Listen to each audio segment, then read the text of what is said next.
Greetings, cyberdogs and citizens of the internet. This is ReNDoG coming at you from the Ferru Harvester construction site in this Let's Play Minecraft Feed the Beast series. In the previous episode, we started work on the crazy ass contraption that you see behind me, and in this episode, my friends, we are going to be working on the most important part of our automatic Ferru Harvester, the crop harvester machine. So sit back and relax, my cyberdiggity dogs. Let's feed the beast that is our mind. Now, before we do any feeding, I'd like to draw your attention, guys, to my jazzy new sweater that I'm wearing. Oh yes, it's a Christmas sweater. And oh yes, I've got earmuffs on my freaking face. And also yes, I am wearing leather boots made out of the buttholes of reindeers. That's right, my friends. I have been given a gift by one of you cyberdogs. A Christmas gift, no less. And man, I received my jumper and my boots and my earmuffs in the mail today. Thank you so much, Cyberdog Mastermind, for this epic freaking Christmas present. I put it on for the next few episodes or so, and I freaking love this jumper, man. It is super warm, super cozy, and these boots, they are so freaking comfortable. It's unbelievable. Well, anyway, guys, this is a skin designed by a Cyberdog that I really liked, and he sent it to me on Dogcraft.net. So I thought, you know what? It's Christmas time. I love this time of year anyway, so why don't we get festive, man? Why don't we put on an awesome jumper? So thanks again, Mastermind, for this awesome Christmas present. I freaking dig it, man. I'm loving my new sweater. But guys, without further ado, let's get cracking with today's episode. And basically what we are going to be doing is installing the main and most important part of this giant-ass contraption over here. And those are the crop harvester machines. The machines that are going to be generating the iron that we need to construct the ReNStar. Let's just quickly go over what we are trying to achieve over here, guys. So what we are planning to do is plant Ferru crops up here on this dirt, and then using these frame motors down here that are connected to the support frame network over here, we are going to move those Ferru crops past these crop harvesters over here, which are going to automatically harvest the Ferru, and they are basically going to suck a tiny pile of iron dust out of the fully matured Ferru, and we are then going to turn that tiny pile of iron dust into piles of iron dust, which we are going to send directly into the metalworks factory to be turned into iron blocks to be used in the ReNStar. So that is basically what we are doing now. If you've just joined us, I'm angry with your ass, and this advanced diamond drill is making a beeline straight for your freaking butthole. And trust me, you do not want a diamond drill up your butthole. Go watch the previous episode, man, so you know exactly what's going on here. But anyway, guys, in this episode, we are going to be actually crafting the crop harvester machines and installing them to this area. But before we get to all of that crafting madness, because let me tell you, man, a crop harvester is a crazy-ass machine to make. What I do want to do is just add another row of Ferru to this framework over here. What I realized is that we could actually have 2 rows of dirt in this contraption. So for example, if we added another row of iron ore over here to this side of the support frame network, I guess that's what this is, right? It's a support frame network. The frame motors are going to be able to move these also, right? So check it out. If we hit the go button on the frame motor, yes, it's going to be able to move the whole thing. So we can basically have 2 lines of Ferru over here, and we could have a crop harvester here sucking the Ferru or harvesting the Ferru on this line, and this crop harvester will harvest the Ferru on this line. So that is really sweet.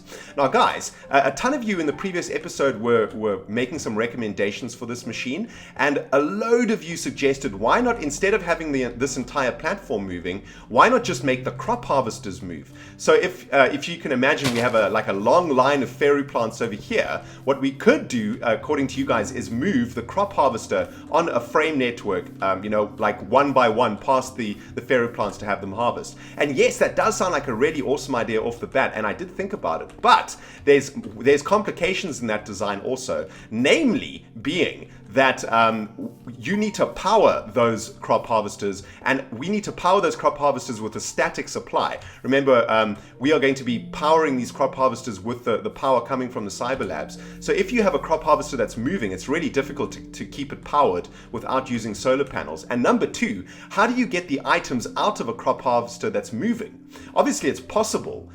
You could have sort of docking stations for as it moves across. It could move into a spot that would suck the items out of it. But I think that kind of setup would actually be way more work than this kind of setup, because once we've got this sort of framework built, all we really need to do is add on support frames, iron ore blocks, and dirt blocks in this direction. We can literally make this platform as long as we want. So this ferry farm, or these lines of ferry, could literally go on for however long we want, and all we need to do is install every now and then another set of crop harvesters, depending on how far we build this platform. And I think it's easier to have a static crop harvester and a moving platform than the other way around. I could be wrong, but this is the design that I'm going to stick with, guys. And let's see how it works out. So for the beginning of this episode, what we need to do is make a few changes to this area over here. I already got rid of that mini scale version of the place because it was getting in the way. But what we need to ensure is that this ferry crop that we're going to be planting up on this dirt has access to a water source. Remember that once we till this land with a hoe, we are going to need this land to be close to a water source so that it remains tilled. Or what's going to happen is the land will turn back into a dirt block and throw the crop off. So what we need to do is install a canal of water next to these lines of dirt that is going to ensure that our ferry is never more than 4 blocks away from a source of water. So I think what we're going to do, I'm going to use some marble blocks over here to make a canal of water that's going to run alongside this system over here. And then what I'm going to do is wire up the power points to the crop harvesters to that wire point over there that's underneath the Metalworks factory. So I'm going to get all of that jazz done, guys, and I will see you on the other side of this kaplam, where we'll move on to the next step of today's episode. Kaplam! Alright, Cyberdogs, welcome back, and I'm about to munch on a tasty ass turkey. Damn! That is what I'm talking about, man. Oh, I freaking love Christmas time. I get to look at I've got 17 turkeys to eat. 17 turkeys, people. That's right. You and your families will only have one, while ReNDoG has 17. So suck on them apples. Anyway, guys, let's get back to today's task, man. I'm just getting distracted by Christmas stuff today. But here we are, guys. I've installed the water canal over here, and as you can see, this is a canal that is made up solidly of still water sources. So when our ferry plants actually move in either direction, they will always be close to a water source, and thus the land that we are about to till will always remain tilled, and the ferry plants will always freaking grow. So next step, guys, is to actually get the ferry planted on top of this platform, and this is to run a test to see if this ferry is actually going to move when we move this frame, the support frame structure. Hopefully it will move, or all of this is for naught. But what I've got over here, guys, is an iron hoe and some crops, and I've also gone to the bio research facility and I've collected all of the ferry seeds that I've been harvesting from the pods, and I've brought along with us the ones that have the highest gain. So anywhere between 2 and 8 is what I've got over here. And the reason we want gain is because the ones with high gain are going to create more tiny piles of iron dust for us. And that's exactly what we want, right? And because we're not doing any crossbreeding up here, there isn't going to be any weedage problem up here. So we don't need to have high resistance or anything like that. You only need high resistance when you're doing the crossbreeding part of the whole croppage scenario. So now that we're actually planting the seeds and harvesting the seeds, now we want to maximize on that gain. So what I'm going to do in the bio research facility is continue to crossbreed the Ferru and try and get crops with the highest gain numbers on them. Try to get Ferru with the highest gain, and then slowly but surely come in and replace them here at the Ferru Harvester machine. But guys, let's get all of our Ferru plants now planted in this croppage before the weeds arrive. Once we get all of the Ferru planted, then the weeds won't actually grow. So let's just I just want to get my hotbar filled with seeds like this, and then we can just go crazy on the planting, man. Bam!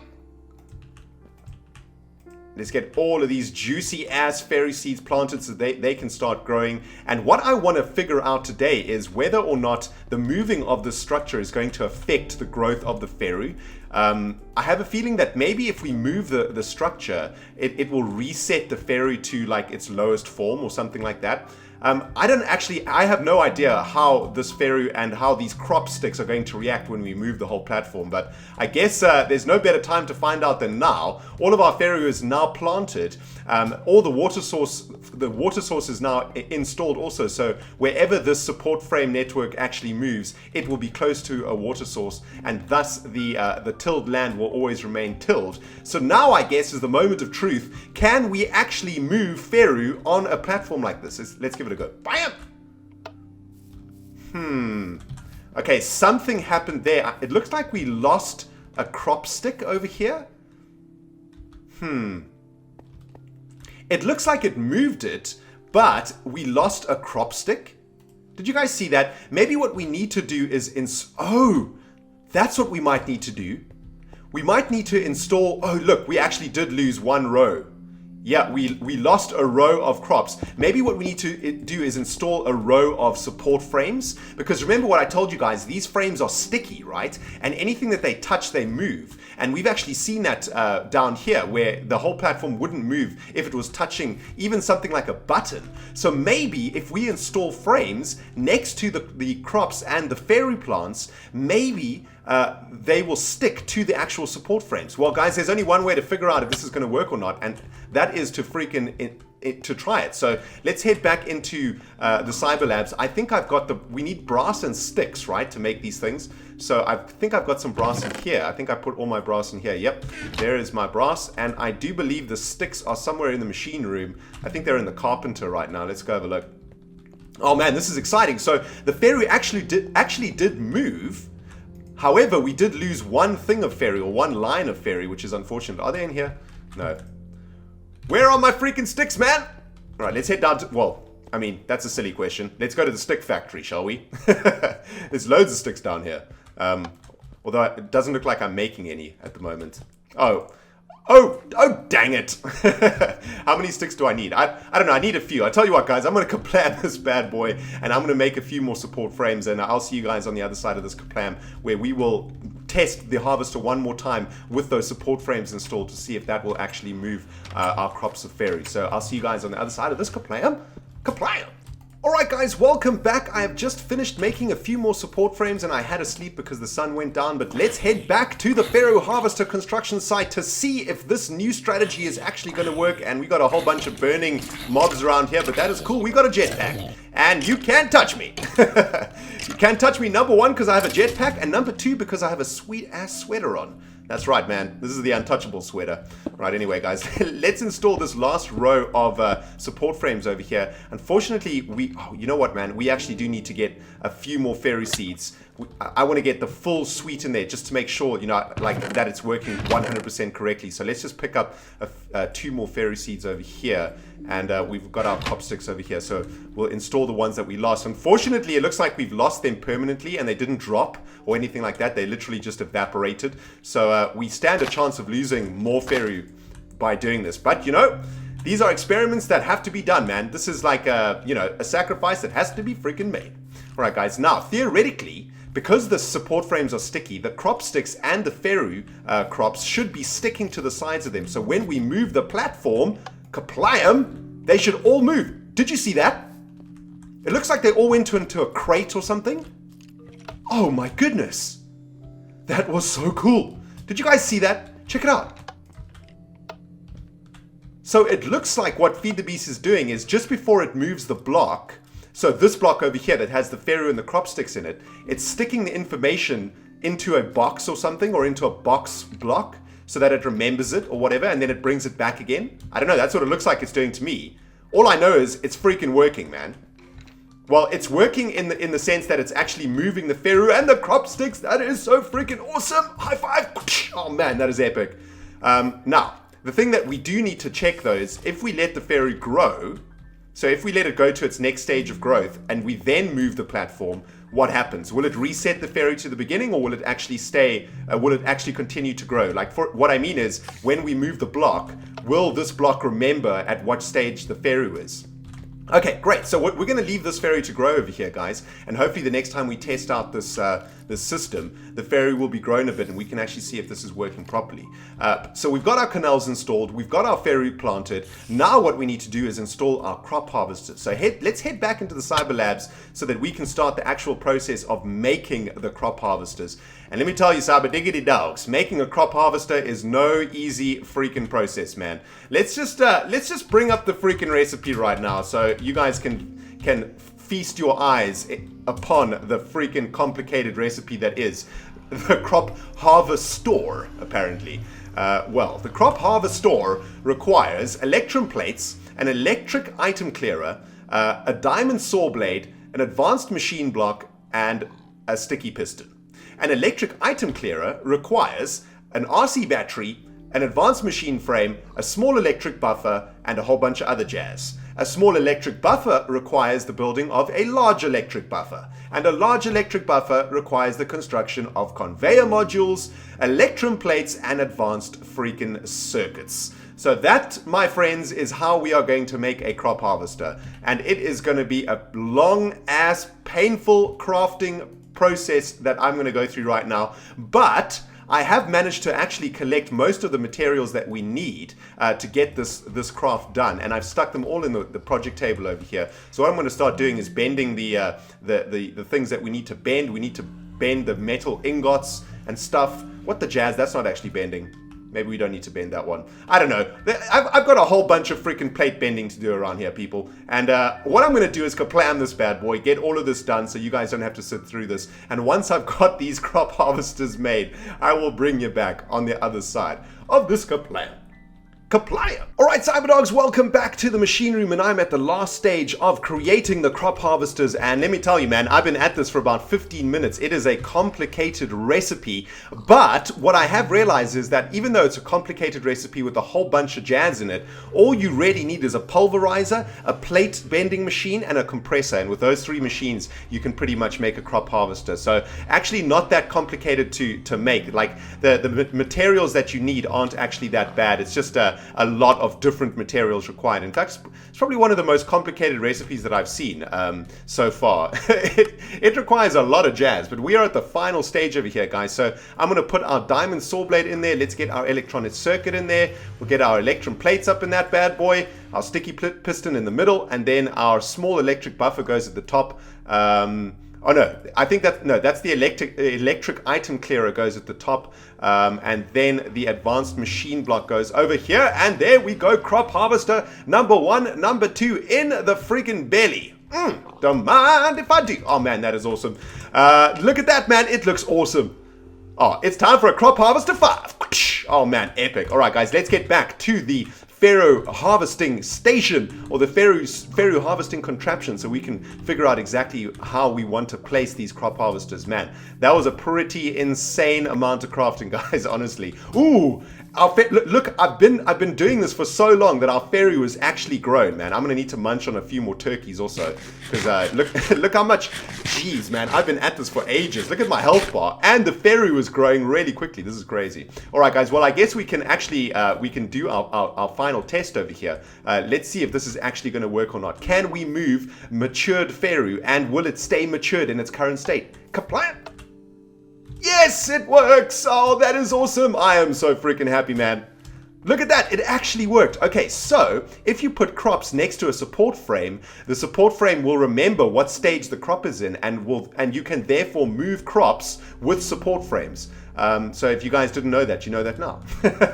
And I definitely didn't know that, and I am freaking stoked that that is the case, or this would have just been a completely wasted project. But anyway, guys, we're going to get the crop harvesters installed, and I want to get the crop harvester installed over here, in this position over here. So if you look at what the crop harvester looks like, this is like the mouth of the crop harvester, right? This is like the grill, and it's going to be sucking in air, I guess, and it's going to be sucking the seeds and the iron like out of the Ferru crops as they grow. I guess that's how the crop harvester works. Either that, or it sends out little blades or something that harvests the crop. I don't know, man. Don't ask me. I'm not a freaking farmer. All I know is this thing is going to automatically harvest our Ferru for us, and that is awesome. I'm going to place... Oh, no. Nope, that's not good. That is not good. I think we need this wrench to move this thing. Yeah, there we go. Whew, man. Remember, guys, you got to use the right wrench to move these machines. Also, I think we probably want to drop this down one, because I do believe a crop harvester requires low voltage. Always check what voltage your machines require in Feed the Beast, guys, or you will make an explosion. And I'm pretty sure that these machines need low voltage transformers. And I didn't make any, unfortunately. Okay, well, that's okay. We don't actually need them to get going now until our Ferru crop is fully matured. However, now we can actually see how I want this to work, guys. So we are going to be shifting our Ferru crop over like this automatically using computer craft machines. And we've actually put this in the wrong spot here, it seems. This is one too far away. So let's just move this across by one block. Just get this freaking crop harvester installed correctly. Man, I do not want to break this crop harvester. It has been a pain in the proverbial butthole to make, man. I do not want to break it right now. All right, let's get it installed in this location. Okay, there we go. Sweet. Okay, so as the Ferru moves past the crop harvester is going to attempt to harvest the Ferru. If the Ferru is mature, the crop harvester will successfully harvest it and deliver a tiny pile of iron dust into an auto crafting table to be turned into a pile of iron dust to be sent into the metalworks factory and processed into an iron block. Oh my goodness gracious, what a sentence. But that is what's going to be happening over here, people. This is epic. And the more Ferru plants that we get, the more rows of Ferru that we can add to this contraption. So eventually this contraption will go all the way in that direction, and this contraption will be harvesting like hundreds of Ferru plants at the same time. So guys, in the next episode, we are going to be powering up these crop harvesters and connecting them to a sorting system to see if they actually are going to harvest the fully matured Ferru. So what I'm going to do now is wait for this Ferru to be fully matured. What I also want to do is install a mechanism to maybe what we want to do is put a crop matron up here with fertilizer so that the Ferru can be fertilized if it needs to be. And then we also want to install a system that is going to be removing the items out of the crop harvesters and auto processing them into iron blocks in the metal works factory. So still quite a lot to do in this episode, and or in this project anyway. And the next most important thing to do is to make sure that these crop harvesters are actually going to harvest the Ferru, and that the Ferru can actually reach maturation up there on this support frame network that we built over here. But anyway, guys, that is the end of this episode, man. Damn, that was awesome. This has been such a fun episode. I'm so glad that this project is actually freaking working. And look at this, man. This is just turning out so nicely. Still, my major concern though, guys, is how are we going to automatically use a computer to make these frame motors send this platform back and forth in a timely manner? Still no idea how to do it. If you guys know how to do that, man, help me out in the comment section below or on dogcraft.net. Together we will solve that very complicated conundrum. Well, guys, this has been ReNDoG playing Feed the Freaking Beast. Hope you have enjoyed it. If you have, hit that like button. I'm gonna have a swim in my new Christmas jumper, man. I don't think Mastermind would be happy about that, but hey, what you gonna do? This is my present and I'll do with it what I want. Thank you so much for watching this episode, guys. It's been ReNDoG playing FTB. We'll see you in the next video. Goodbye, my friends.